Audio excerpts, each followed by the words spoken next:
I'm sick. I feel disgusting. I haven't been sick in like 4 years, so this is new for me. I haven't been sick in a while. But I wanted to talk about Colleen Ballinger today because I had a whole video already ready to go. I just had to make a thumbnail for it and upload it. It was about Eugenia Cooney and the lawsuit surrounding her. And I decided I want to make this instead, even though I feel horrible. So we're gonna do that. Colleen Ballinger recently got on a podcast. I should have looked this up. I don't remember what the podcast is called. It's with Raven Simone and her co-host Miranda. And I don't remember what the name of the podcast was. I went and looked at it, and I probably forgot what it was called. I'm sorry. Oh, by the way, if my audio quality finally sounds better, I turned off that fan. And now I'm probably talking quieter because there's no white noise. I feel like I'm screaming. It's probably still gonna sound really quiet, so sorry about that. Anyway, this whole podcast starts out.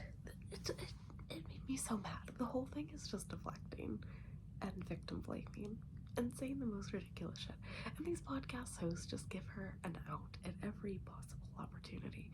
It was horrible. It was one of the most aggravating things I've ever watched, and I watched a couple people react to it now. It just made me madder and madder and madder, and I needed to yap about it so bad. The podcast starts with the question of, they ask her, why Miranda? Like, why did Colleen make a name for her? And like, it feels like a fake out. Like, because they start by asking, like, let's address the elephant in the room.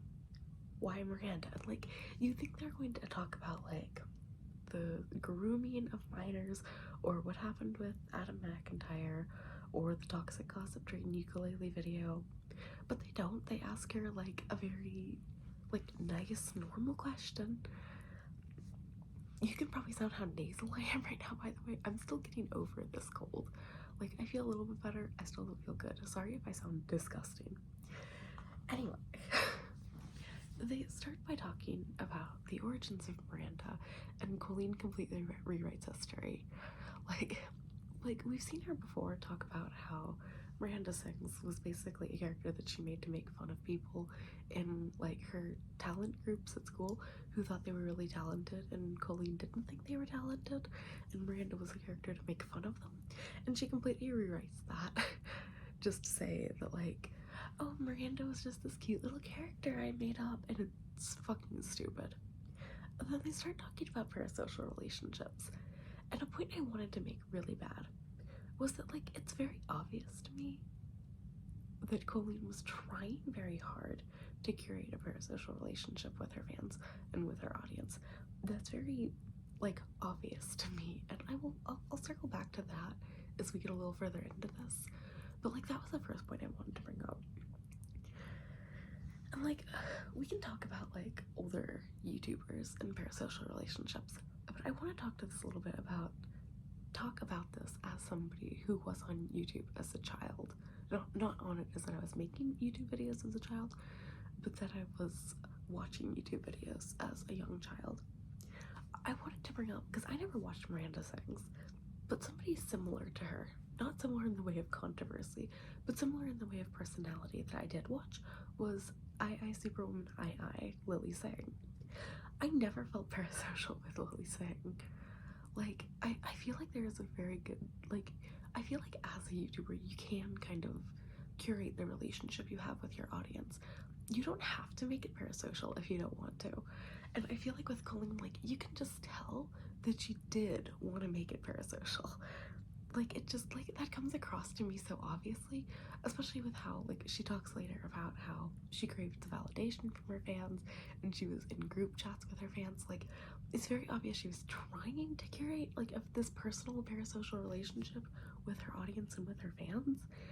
And, like, with, like, somebody like Lily Singh, I did not feel parasocial with her, even as a child, because she did not curate a parasocial relationship with her fans.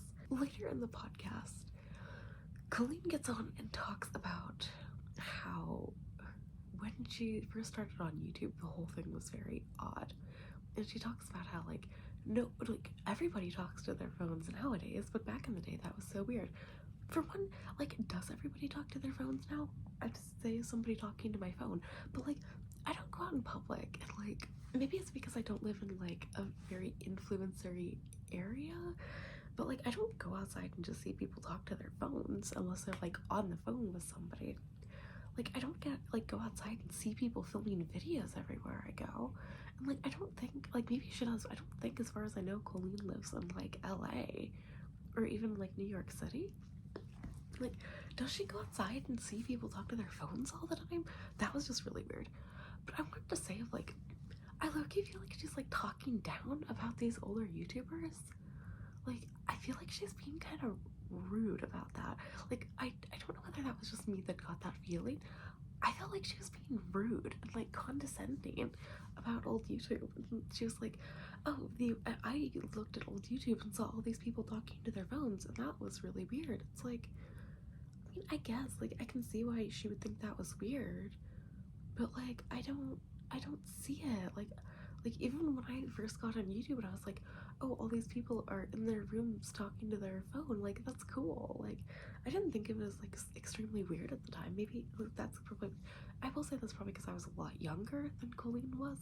Like, when I first started watching YouTube, like, there's obviously a huge difference between me, the age gap between me and Colleen Ballinger. But, like, I didn't think of it as, like, extremely weird when I saw it. I just thought it was kind of cool. Like, I thought it was cool that somebody could sit in their room and talk to their phone and millions of people would, like, listen to them. I just always thought that was cool. I want to, like, make my big overarching point here. I'm gonna start at 8 minutes up. This is gonna be a long one. For fuck's sake, this is gonna take me forever. It's already late. This is gonna be a long ass video. I want to get into my overarching point here, which is she clearly curates a child audience. And, like, that's so apparent to me that, like, she tried her hardest to curate a child audience. And she talks throughout this whole podcast like she did not try to curate a child audience. She did. She tried her hardest to curate a child audience. And that is apparent for me very early on, where she says she did things that people didn't like.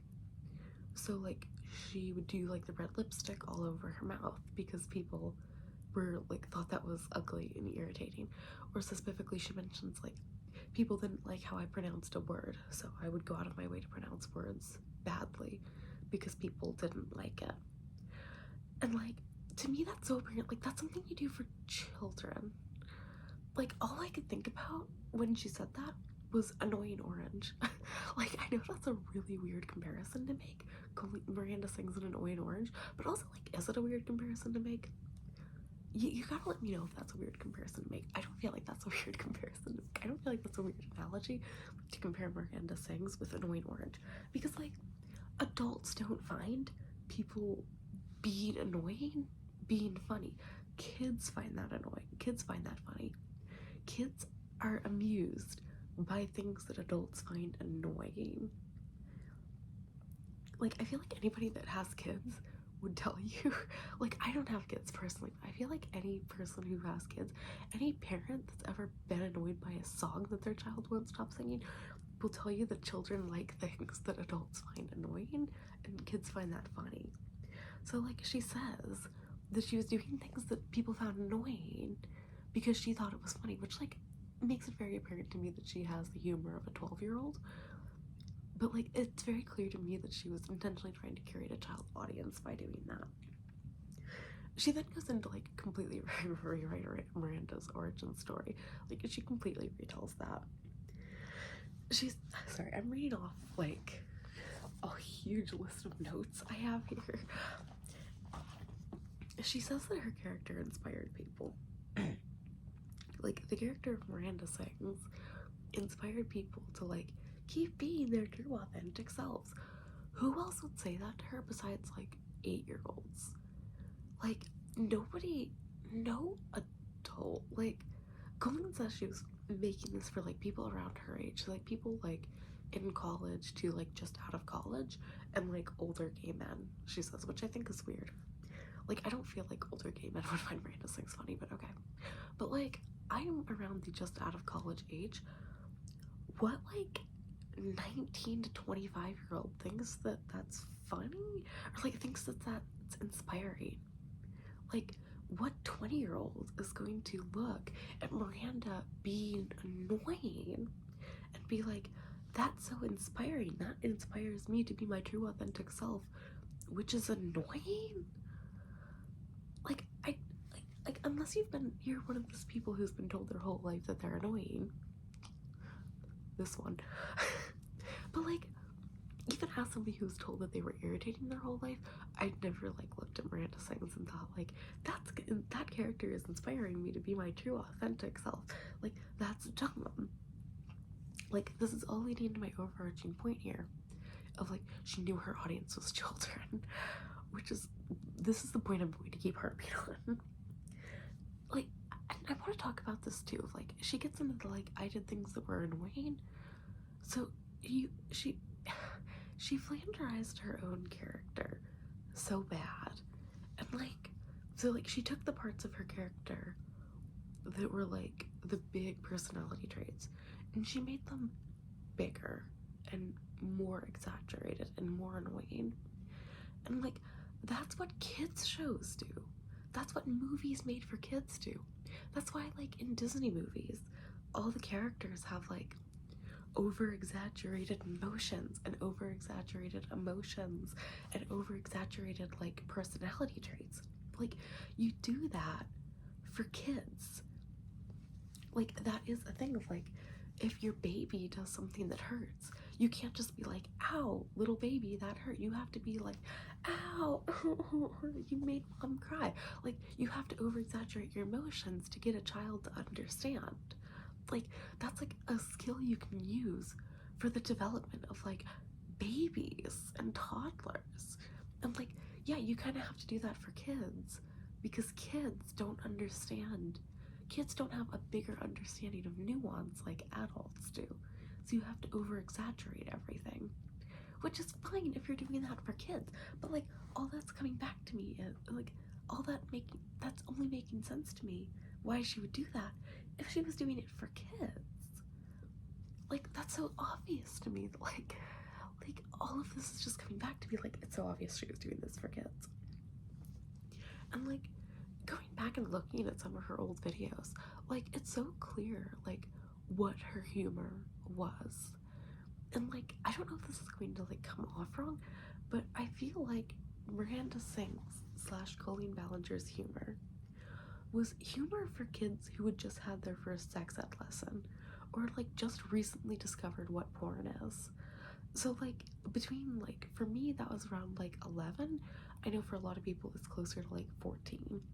So I'd say between, like, 10 and 15, like, that is what the humor was. It was, like, very over the top, like, sexual and inappropriate jokes. Even, like, she says of, like, well, I made inappropriate jokes, so it was clear that it was for adults. It's like, no, your humor was for kids who just learned the word blowjob. Like, like, they didn't, like, that's who her humor was for. Like, yeah, I would have found some of her sexual jokes funny when I was, like, 12 years old and still, like, felt like that was, like, oh, I'm in on, like, a naughty joke. Like, at least, like, that's how I would have felt. Like, I never watched Miranda Sings as a kid. Like, that wasn't really the side of YouTube I was on. But I do feel like if I had, like, from what I feel like I would have been a little cringed out, even as a child.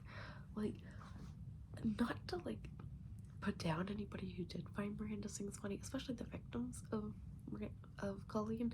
Like, I don't want to put anybody down. I don't know how anybody ever found her funny. I'm sorry. It was so bad. It's so cringy. But, like, I think if I had discovered her when I was, like, 12 years old, I would have found the sexual humor a little bit funny, only in the way that, like, I'd never heard those jokes before. Like, only in the way of, like, it feels like a naughty joke to make, I guess. She then goes into explaining, like, some of the stuff she did on stage with kids, like, the victims of her live shows. I wanted to get into my main point. Ooh, the furnace just went off. It just got real quiet in here. Sorry. I wanted to get into a big point. Like, I had this thought, and I thought it was kind of important to share. she talks about, like, Becky's story. And Becky was the girl who did the yoga pose challenge with her on stage and went up and Colleen spread her legs open and played a fart sound effect on stage in front of a whole bunch of people. But she talks about how a lot of these jokes that she would make were, like, would go over the kids' heads and then the adults would have something to laugh at. I wrote down specifically, if kids are part of an inappropriate joke, that's just exploiting kids for the entertainment of adults.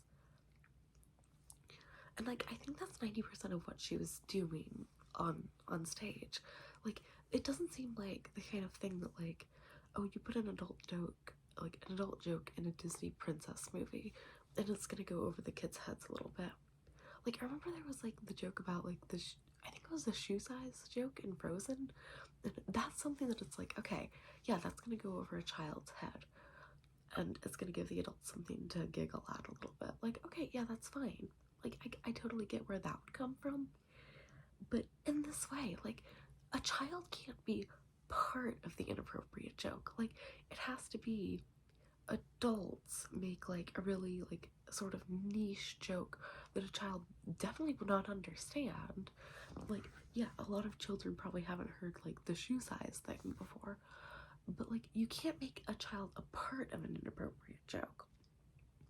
Then that's just exploiting a child and exploiting a child's naivete for the entertainment of adults, and that's disgusting. Like, that's so gross, and I can't believe that, like, after all these years she'll get on a podcast and think that that's not disgusting. Like, sorry, that's absolutely gross that you're just exploiting a child's naivete for adults to laugh at. That's fucking disgusting.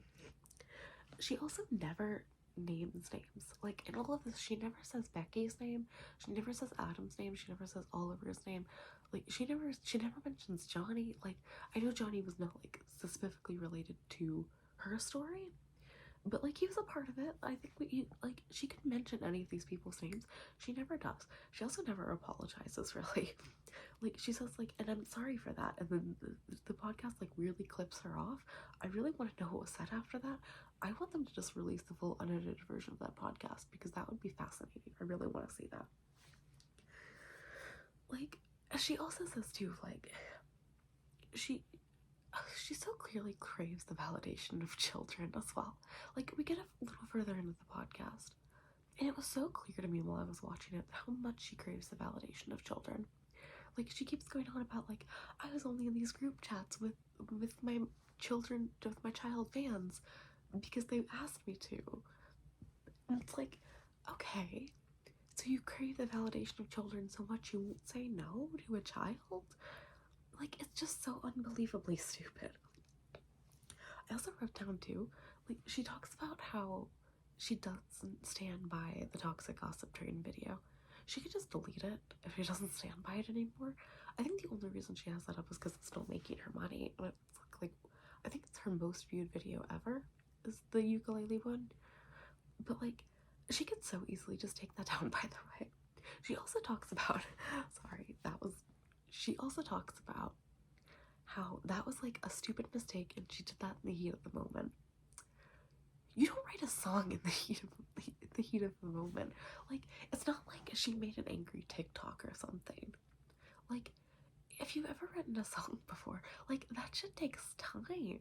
Like, you have to, like, figure out a chord progression, you have to figure out a melody, you have to figure out if you want to use, like, backing instruments or not. I know she only used, like, the ukulele, but, like, I play piano and I've written songs with the only background instrument being the piano. That takes, like, days, if not weeks, if not, like, months. Like I know there are, like, yeah, a couple pop songs that you like have probably been written, like, a couple of hours. I know that. I know, like, a lot of the Beatles songs were written in a couple hours. I'm not comparing Colleen Ballinger to the Beatles, by the way. It probably sounded like that. I'm so sorry. I am not comparing Colleen Ballinger's songwriting to the level of the Beatles. But, like, in terms of icon, I might be comparing Colleen Ballinger to the Beatles. But, like, it doesn't, like, you don't just write a song in, like, 2 minutes and upload it to YouTube real quick. It was also, like, 8 minutes long, as far as I remember. Like, you don't, like, figure out your melody, your lyrics. She would have had to memorize that as well. like, there's a lot that goes into writing a song. And, like, that's not, like, a heat of the moment thing.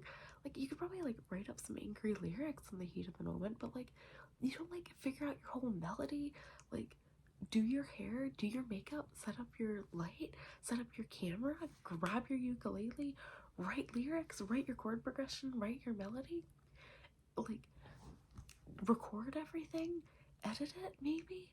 Like, think of, like, your thumbnail, you tag the video, you title the video, you upload the video. Like, that process would take at least hours.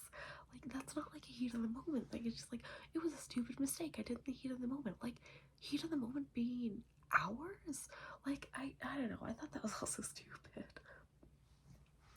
So, to go back to my original point, I'll go back to the yoga pose challenge thing that she did on stage with Becky. She says the whole point was, like, she says in the podcast too, of, like, this was a yoga challenge that was popular on YouTube for couples to do. Like, so you admit it, like, it was for couples, not for an adult to do with a child. And not like I'm saying, like, oh, like, doing yoga together is, like, inherently sexual or something, but, like, it kind of is when you're, like, spreading someone's legs on stage. Like, I'm sorry, that is kind of inherently sexual. So, like, yeah, if it was, like, a couple's challenge, you probably shouldn't be doing that with a random child from your audience anyway. But then she says, if, like, the whole joke was, like, I spread the person's legs and a fart sound plays. Like, girl, older gay men aren't gonna find a fart joke that funny. Like, people who are, like, college age aren't the people who think fart jokes are funny. Like, girl, you're like, she just really sits on this podcast and just, like, exposes herself completely, like, exposes her own stupidity. Like Colleen, it, like, that really shows that either her humor isn't for kids or she has the humor of a child.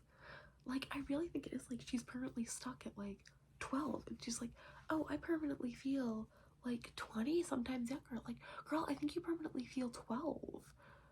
Like, I've never even met, like, a 16-year-old that thinks a fart joke is funny. I'm like, yeah, 16-year-olds are still children, but, like, I think you stop finding fart jokes funny when you're, like, 8 years old. Like, that loses its amusement really quick. So, like, she goes on of, like, but it was a fart joke, it was funny. Like, funny for who? It certainly wasn't funny for the child you pulled up. It wasn't funny for Becky. But, like, was it funny for anybody in your audience? Like, who thinks fart jokes are funny? Children. She curated an audience of children. Like, it's so obvious. It's so frustrating to watch her say, like, no, I never meant for my audience to be so full of children. You were playing fart jokes. Colleen, you played a fart joke, like, live on stage. You're, like, you got a child from the audience. Multiple, like, you can find clips of her pulling children out of her audience to make fart jokes with. Duh, like, is this not clicking you? You curated a child audience, you idiot. Like, I'm sorry, that made me so mad. Like, that, like, she's clearly just, like, lying so bad that, like, she never tried to find a child audience. You never tried to find a child audience by making fart jokes, you fucking idiot. Sorry. Anyway, she also talks about, like, she made the character of Miranda to not understand, like, the whole joke of Miranda Sings was that, like, she would do sexual things and not know they were sexual in nature. Am I the only one that finds that creepy? That, like, you made this whole joke character and, like, she does sexual things, but she doesn't know it's sexual. Like, I don't know how old the character of Miranda is supposed to be, but, like, that's creepy. Like, I want to, like, be able to put my finger on it a little bit more of why I find that so creepy. Like, I don't know whether it, like, touches on, like, the line of, like, you're making a character who seems, like, mental, like, has a mental. Sorry, my phone died. Let's get back into it. Like, I don't know whether she thinks of, like, you're supposed to, like, laugh at this character who seems like she's, like, mentally disabled in some way, or you are supposed to laugh at this character who, like, seems like a perpetual child, or that is supposed to be a child, but, like, I don't think that, like, a character who says and does sexual things and doesn't know that the things she's doing are sexual in nature is funny. I think that's creepy. Like, I don't find any humor in that. I just find that to be really creepy. And, like, I don't think Colleen understands what an innuendo is. Like, I feel like saying, like, this joke is an innuendo, I'll go back to, like, the Frozen shoe size joke. Like, yeah, that's an innuendo. Okay, I get that. But, like, spreading someone's legs and making a fart joke isn't an innuendo. Or, like, having a child come up on stage and, like, pull, like, cheese balls out of your pants isn't an innuendo. It's just creepy. Like, an innuendo isn't something that is just blatantly creepy. And, like, I don't really think she understands that. She also she reiterates what she said before, basically, about, I'm just starting to rant now. The podcast hosts bring up the sending Adam McIntyre underwear when he was underage thing. And all she basically says to that is that he was asking for it, which, like, we have the evidence of that. We can go back and see that her bestie Corey was the one that put them on and was like, Adam wants these, being very creepy about that. We have the evidence about that now. I don't know why she feels the need to, like, keep lying about that. Like, she could just say of, like, I thought Adam would want this. And, like, yeah, I'd still give her shit for that, but it's at least better than just lying and being like, he was asking for it, which, like, we can get into just how creepy that sounds. Like, I think we all know why that sounds creepy to say, well, they were asking for it. I think we can all tell why that sounds really, really creepy. Anyway, I'm getting into the end of my notes and the end of where I started making notes because the podcast was over. So we're inching close to the end. She talks about her relationship with Jojo Siwa. I think that's creepy. I don't think it's that, like, an adult cannot be, like, friends with a child, but I think it's weird for an adult to be friends with a child. And, like, clearly we can say, like, I don't think it's bad for an adult to, like, have a relationship that is very friendly with a child. Like, I know some people will be like, if you're an adult, you shouldn't even talk to children. And it's like, I think that's, like, a lot. Like, I think you can have, like, a friendly relationship with a person who's young, with a child. Like, I don't think that's wrong. But, like, I also don't think you can be, like, besties with a child. I think that's, like, really blurring the lines. Like, I think you can have a friendly relationship with a child. I don't think you could, like, be friends with a child. Like, I think there's a line there of, like, you can, like, let them tell you personal stuff and you can give them advice and whatnot, but, like, you can't be telling them all of your personal stuff. Like, you can tell them, like, basic details, like, basic things and whatnot, but you can't tell them details. Sorry, I stumbled over my words there. Like, you can tell them basic things, but you can't be, like, going into details about your life. Like, Colleen clearly was in that group chat, so I wouldn't be surprised that she was doing that to JoJo. Oh, this cat. Oh my god. I'll be right there, for fuck's sake. Had to let the cat in, sorry. Anyway, one of the podcast co-hosts, I don't remember if it was Raven or Miranda, also brings up, like, oh, JoJo's mom is always aware of what she's doing. Weird. I don't know if they were talking about that in, like, the past context of, like, when JoJo was, like, on Dance Moms, but, like, I'm around JoJo's age. I think she's either a little older or a little younger than I am, and, like, my mom isn't aware of everything I'm doing. Like, I think that's really odd that, like, they say, like, now, of, like, oh, JoJo's mom was aware of everything she was doing. Weird, creepy. I don't think that's right that JoJo's mom was just aware of everything she was doing. I think that's really weird. This cat is standing on my notes, by the way. I would like to read what else I wrote. I also just some of my closing thoughts. I feel like the podcast hosts, I feel like both Raven and Miranda just, like, kissed Colleen's ass the whole time.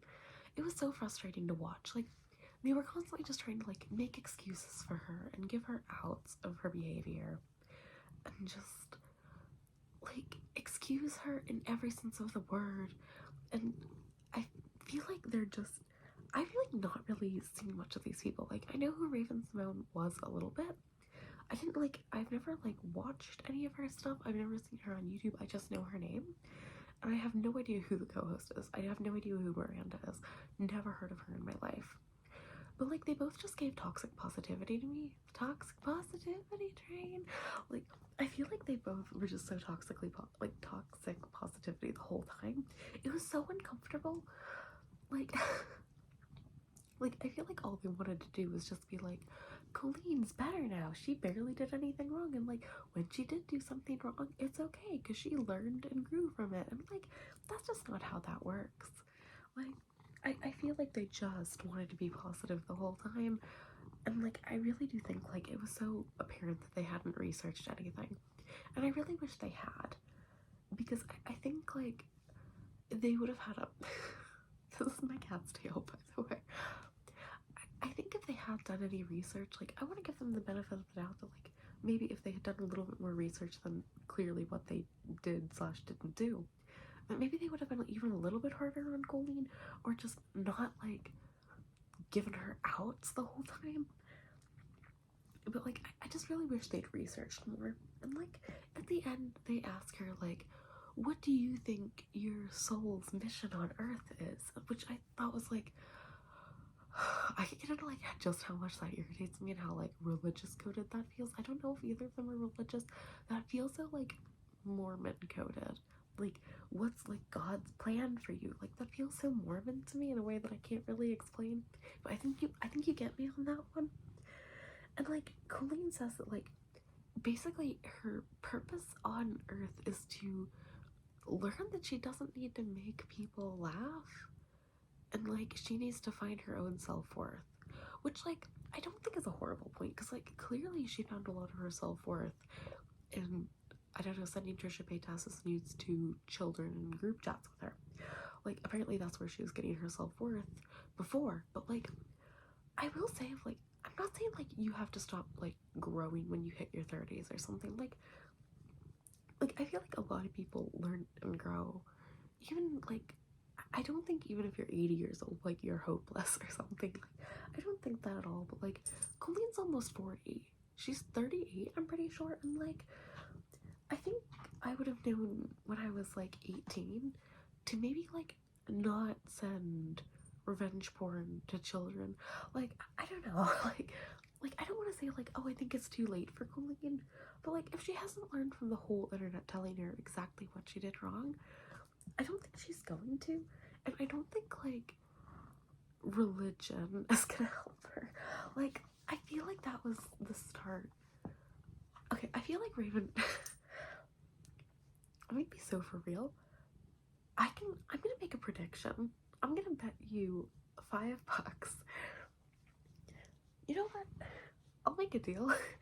If this doesn't happen within the next 2 years, I'll make a $10 donation to a charity or something. I'm gonna bet you guys $10 that Raven and Miranda asking Colleen this question is going to be the start of Colleen's religious Mormon mom pipeline, like we saw with Robbie DeChristie. I'm not saying she's gonna like go completely right wing. She's gonna start out crunchy, because I know she was doing like rock tumbling or something. Like, she was doing that for a long time. But like, I feel like I feel like she's gonna go on that Rock Bottom podcast with Ned Fuller. I feel like she's gonna end up there at some point. I also think she's going to go down a religious pipeline. I feel like Raven and Miranda asking her that question was just like giving her the intro into being ultra religious. That's gonna be my prediction in the next like 2 to 5 years. We're going to see Colleen Ballinger go down like a Mormon Christian pipeline. Like, I'm not sure exactly which one it's gonna be. I feel like Mormon is a good guess. I feel like Christian is the one that people always go to. I think she's gonna be different because she's a quirky girl. She's not like the other girls. I don't know, maybe Colleen's gonna be Christian and Miranda's gonna be Mormon or something, and that's why she doesn't understand anything sexual that she's doing. Maybe that's gonna be it. But I think we're gonna see Colleen Ballinger go down a religious pipeline soon. That's my prediction. Anyway, this whole podcast pissed me off, and it was really therapeutic to get on here and talk to you guys. This cat is going to want out in about 4.8 seconds. So I'm going to end this video, say thank you for listening to me. drop any thoughts you have down in the comments. I would appreciate listening to other people tell me how bad this made them too. And no, I wasn't the only one like losing my goddamn mind this whole time at how much of a bullshitter Colleen is and how much of a liar she is. Oh, also, she says she's her own biggest hater. And that's cringe. Like, sorry, like that's all the thoughts I have on that. She's like, oh, nothing the internet says could ever make me mad at myself because I'm my own biggest hater. Cringe. I hate when people say that so much. I think that's so fucking stupid. I think that's so cringe. Like, I hate myself too, but like, I feel like people are creative, you know? Like, haters, like, you gotta give haters something, and that's that they're very creative. Like, you will get on the internet and you'll hear people say things you would have never even thought to think about yourself. So, like, I don't buy. Like, as a real, like, hater of myself, I don't really believe what Colleen says about, like, I believe she hates herself. I do. But I don't believe that, like, oh, nobody could ever tell her something she hasn't thought about herself before. Like, I've heard some things I would have never thought to think on the internet. Anyway, thank you for listening to me this whole time. This is probably going to be a long one. I'm going to try to get this up in the next few days. Probably not going to be the night I film the song. I feel horrible. I have a horrible headache. I'm really stuffed up. I'm going to take a really hot shower, have NyQuil, sleep for like 12 hours. I feel horrible. I will try to get this video up really soon and the Eugenia Cooney lawsuit one up soon after. If this video has way better sound quality than the Eugenia Cooney one, I'll probably just refilm it and re-edit it. I already filmed it and edited it. But if this has better sound quality, I don't want it to be like, this one has really good sound quality, and then the next one is back to really terrible sound quality again. So I might end up going and refilming that, because this wasn't as bad as I thought. I miss the white noise, but I'll get over it. Thanks for watching. I'll see you in about a week or two. Thank you.